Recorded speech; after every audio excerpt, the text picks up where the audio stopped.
Амир деген инибиз көлжейке түшүп сууга бир аз жерден кырсыктап кала жаздады. Өзү сүйлөп койсунчу бир. Суу тайыз эле деп ойлогонго. Секирсең терең. Терең. Чөгүп атканда ким чыгарып калды? Байкең өзүн тааныштыр да каякта иштерин, Туристтик экологиялык милиция кызматкерлеринен болобуз.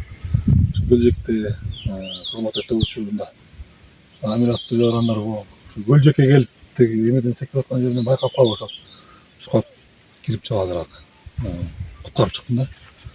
Ошо сак болгула. Көл кээ бир жерлер терең, кээ бир жерлер тайыз. Жаш балдар да ошо ата энесинин көз эмелинде болуп жүргөн жакшы деп ойлойм да.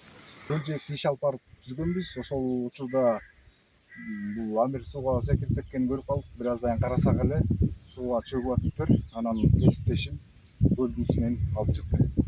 Амир жакшыбы, өзүң состоянияң жакшыбы? Врачка эчтеке кереги жок, жакшы элесиң, сак бол, сак болуп өзүңдү карап.